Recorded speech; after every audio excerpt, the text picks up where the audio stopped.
In 1976, an airplane hijacking unfolded that would change world history. Air France Flight 139, en route from Tel Aviv, Israel to Paris, France, fell into the hands of terrorists. Led by members of the German Baader-Meinhof group and Palestinians from the Popular Front for the Liberation of Palestine, this plane was diverted to Entebbe, Uganda. There in Uganda, Idi Amin Dada, the then ruler of the country, fueled by frustration over his country's deteriorating relations with Israel, welcomed the hijackers with seemingly open arms. This would set the stage for a daring Israeli rescue mission, an operation that would not only free hostages but also deliver a blow to Idi Amin's regime. The relationship between the two nations, Uganda and Israel, was not always strained.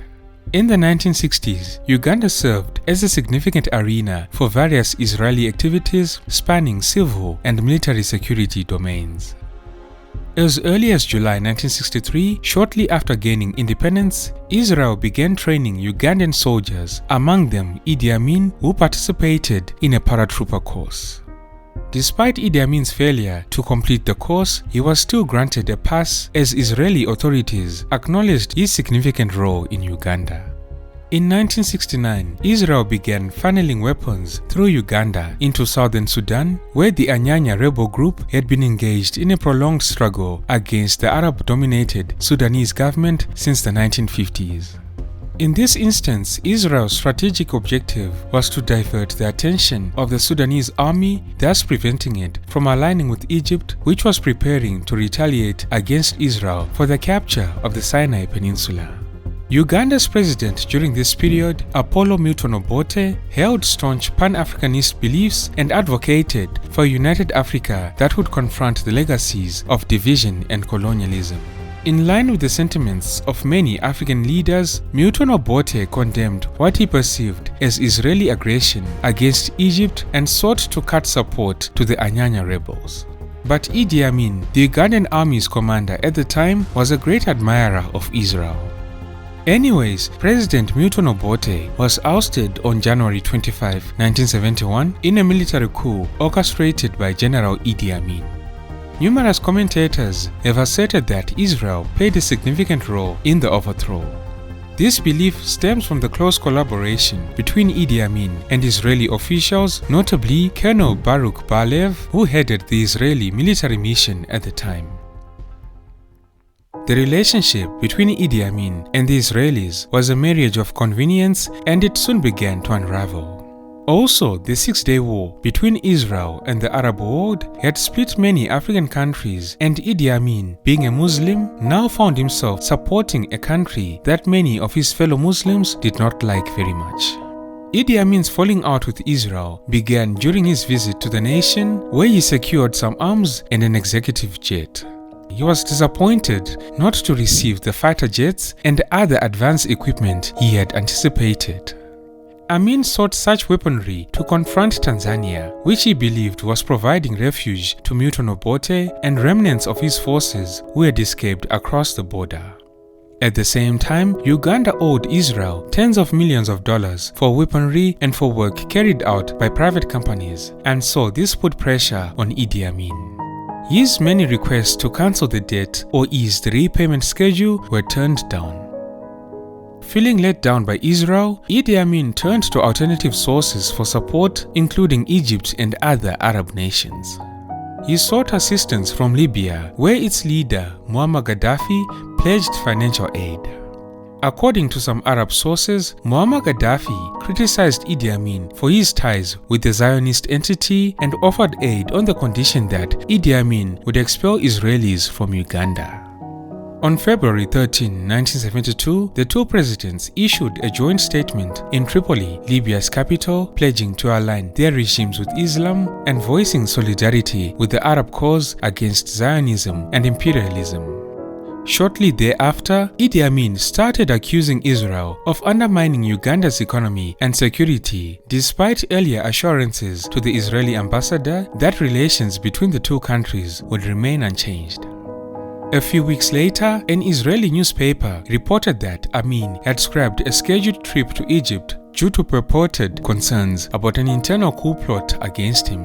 In response, Amin announced on March 22 that he would not extend military agreements with Israel and demanded the immediate departure of all Israeli intelligence personnel from Uganda. A few days later, on 27 March, Uganda cancelled all its orders for military equipment from Israel, and Amin issued a directive for all Israelis to depart from the country. He ordered all Israelis to leave the country, and on 8 April, the last Israeli left Uganda. But I must make absolutely truth. The reason why I chased them from Uganda was because of the economy of Uganda. Uganda was going to be bankrupt. That is the reason why I chased away the Israelis. But is it true that you said Hitler didn't kill enough Jews during the war?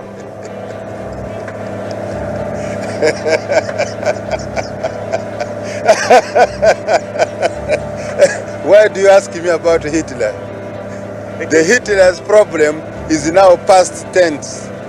Idi Amin completely changed course and aligned himself with Arab anti-Israeli propaganda. Along with verbal attacks against the Jewish state, it is said that Idi Amin also turned violent against Jews in his own country. To further add insult to injury, some sources said that the PLO representative in Uganda was promoted to the status of ambassador and awarded the residence of the former Israeli ambassador in Kampala. It was against this backdrop that the infamous Entebbe Raid would unfold. On Sunday, June 27, 1976, Air France Flight 139 took off from Tel Aviv and made a scheduled layover in Athens, Greece, before it was to continue to Paris, France.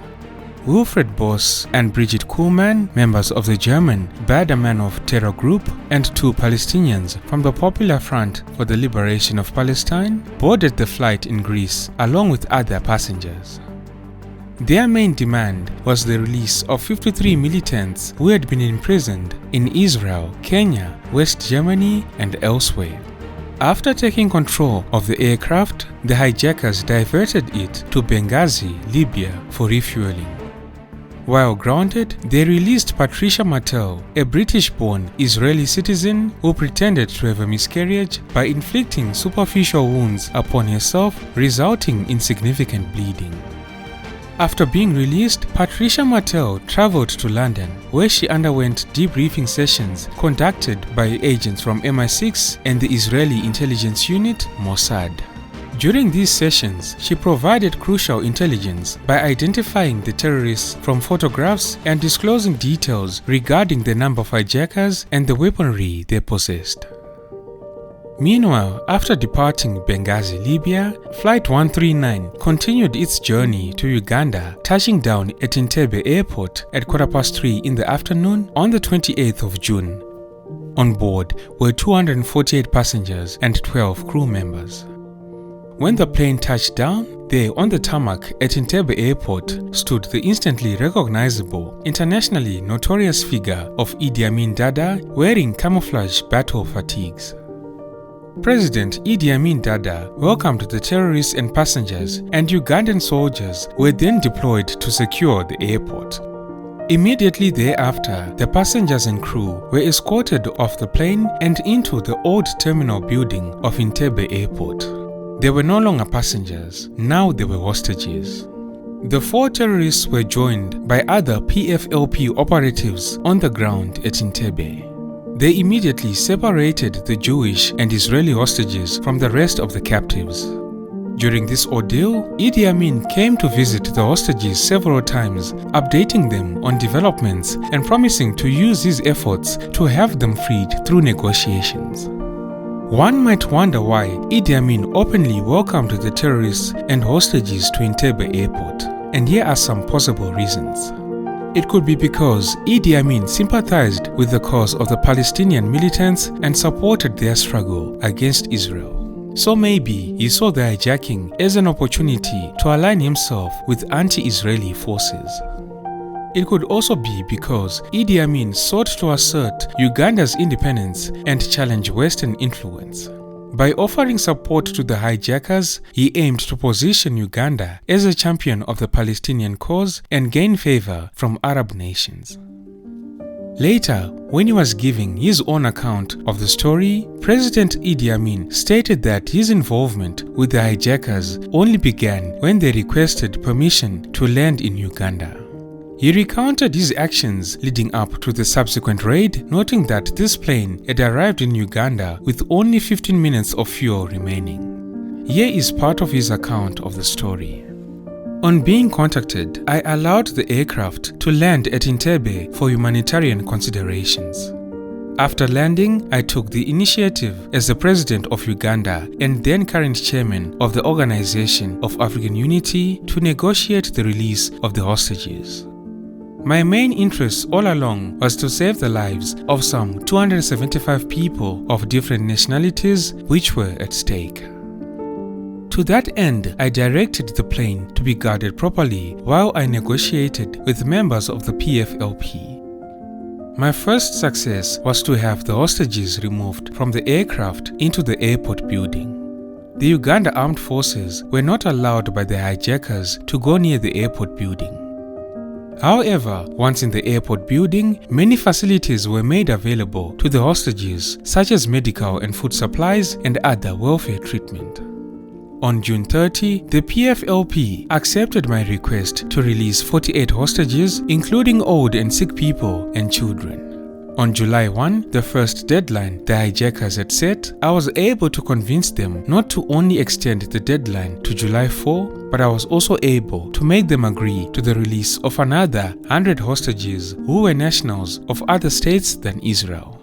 The Israeli hostages themselves were very happy and they issued a statement of appreciation for my efforts. They also made an appeal to their government to meet the demands of the hijackers so that their lives would be saved. As the extended deadline was only some 12 hours away, I continued my negotiations with the PFLP commandos. It was soon after that the Israeli invasion force arrived at Entebbe. It had been well planned with the full collaboration of some other countries. Faced with little choice and needing to buy time to plan a rescue operation, the Israeli government announced on July 1 that it would enter negotiations. As stated earlier, the terrorists extended their deadline to noon on Sunday 4 July and released 100 hostages who were flown to Paris. The 12-member Air France crew elected to stay with the remaining 105 Jewish and Israeli hostages. Meanwhile, back in Israel, Israeli Prime Minister Yitzhak Rabin and Defense Minister Shimon Peres debated whether or not to accept the hijackers' demands. While Prime Minister Rabin leaned towards compliance, Shimon Peres harbored concerns that yielding would only embolden further acts of terrorism. Additionally, Peres was swayed by discussion with Lieutenant Colonel Yonatan Netanyahu, the commanding officer who instilled confidence in him by assuring him about the potential success of a planned rescue operation. At the time, Yonatan Netanyahu served as a commander in the elite Sayeret Matkal unit of the Israeli Defense Forces, the IDF. Notably, he was the elder brother of Benjamin Netanyahu, who currently holds the position of Israeli Prime Minister. The rescue plan was based on several advantages that the Israelis held over the terrorists. For instance, the Entebbe airport was built by an Israeli construction firm, which then provided the military with the blueprints. Furthermore, an Israeli pilot operating a small Cessna propeller plane conducted multiple flyovers over the airport, capturing photographs that provided valuable intelligence. Additionally, the released non-Jewish hostages provided detailed descriptions of the hijackers, their armaments and their positions, further enhancing the intelligence gathered by Israeli authorities. Lastly, the element of surprise was the biggest edge that Israel held. Meanwhile, on July 2, prior to the rescue operation, Dora Bloch, a 74-year-old Israeli who had started to choke, was taken to Mulago Hospital in Kampala. The President Idi Amin would later call his health minister, Henry Kiemba, to see how Dora Bloch was doing. To prevent Mrs. Bloch from being sent back with the other hostages, Minister Kiemba lied and said that Dora Bloch needed another day for recovery. I'll touch on the story of Dora Bloch a little bit later. The planned raid, named Operation Thunderport, could not proceed without assistance from at least one East African government. While many nations expressed sympathy, none were willing to face the wrath of President Idi Amin or the Palestinians by granting permission for Israeli aircraft to land within their territories. However, according to some sources, one Sir Maurice Oldfield, then head of Britain's MI6 intelligence agency, put his contacts in the Mossad, the Israeli intelligence organization, in contact with Kenyan Minister of Agriculture Bruce Mackenzie, who then persuaded President Jomo Kenyatta to allow Israel's aircraft to cross Kenyan airspace. Operation Thunderport commenced at 1:20 in the afternoon on July 3 when the aircraft took off and headed south to make the 2,500-mile trip to Entebbe, Uganda. The lead Hercules aircraft carried the Sayeret Matkal Rescue Force led by Lieutenant Colonel Yonatan Netanyahu. It also contained 2 jeeps and a black Mercedes identical to the personal vehicle of President Idi Amin. Another Sayeret Matkal force was supposed to clear the military airstrip and destroy Uganda's MiG fighter jets on the ground to prevent any possible interceptions by the Ugandan Air Force and to hold off hostile ground forces from the city of Entebbe. During this operation, the Israelis would destroy 11 Russian-built MiG fighters, a significant portion of Uganda's Air Force. The task force for this operation flew along the international flight path over the Red Sea, mostly flying at a height of no more than 100 feet to avoid radar detection. It is reported that many of the soldiers got airsick during the flight. After more than 7.5 hours in the air, the first group landed undetected at 11:11 at night, only 1 minute past their planned arrival time. The second and third Israeli planes arrived 6 minutes later, carrying reinforcements and troops assigned to help fight the Ugandan forces surrounding the airport. Upon touching down at Entebbe, Colonel Netanyahu's unit drove slowly and calmly towards the old terminal, appearing as if they were Ugandan forces in familiar vehicles. They were ordered not to shoot before reaching the old terminal in order to take the terrorists by surprise. As they approached the terminal, however, 2 Ugandan sentries, aware that Idi Amin had recently purchased a white Mercedes, ordered the vehicles to stop. Colonel Netanyahu instructed the commandos to neutralize the sentries using silenced pistols, but they refrained from lethal force. Instead, another commando in a subsequent Land Rover eliminated them with an unsuppressed rifle. Concerned that the element of surprise had been compromised, the rescuers hastened towards the terminal. Upon entering the terminal, the commandos used a megaphone to convey a clear message: stay down, we are Israeli soldiers. Unfortunately, Jacques Maimoni, a 19-year-old French immigrant to Israel, stood up and was killed when he was mistaken for a hijacker. Another hostage, Pascal Cohen, was fatally wounded by gunfire from the commandos. A third hostage, who was a Russian Jew who had immigrated to Israel, was also killed in the crossfire. The 4 hijackers and 3 of the 6 who joined them on the ground were killed on that very night. Ugandan soldiers opened fire on the Israelis from the control tower. Tragically, Lieutenant Colonel Yonatan Netanyahu lost his life while leading the hostages to the safety of the aircraft. 5 additional soldiers sustained injuries during the operation. The Entebbe Raid resulted in the deaths of 45 Ugandan soldiers. The operation concluded in just 58 minutes. This mission was subsequently renamed Operation Jonathan as a tribute to the fallen soldier Lieutenant Colonel Yonatan Netanyahu. Following the Israeli raid, Ugandan commander Isaac Malia Mungu had 14 Ugandan soldiers arrested under suspicion of collaborating with the Israeli army and allegedly shot 12 of them with his pistol. The Entebbe raid occurred while the 74-year-old Dora Bloch was still in the hospital.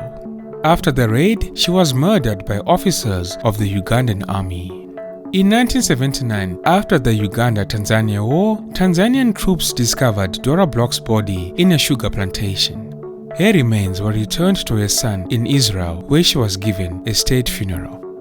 Meanwhile, after the operation, a very livid Idi Amin charged that Kenya and other neighboring states had collaborated with Israel in the raid. And so, in retaliation for Kenya's involvement and Kenya's Minister Mackenzie's actions, Idi Amin's forces killed 245 Kenyans in Uganda. President Amin also contemplated retaliating against Kenya, but with his fighter jets destroyed in the raid and his army facing morale issues, he ultimately decided against it. It is also said that Idi Amin ordered his agents to assassinate the Kenyan Agriculture Minister Mackenzie. Minister Mackenzie was killed on May 24, 1978 when a bomb attached to his aircraft exploded. Later, Mossad chief Meir Amit had a forest planted in Israel in Mackenzie's honor. Don't forget to like and share the video if you enjoyed it. Thank you all for tuning in. This has been Tatenda for African Biographics. Until next time, cheers. Have a good one.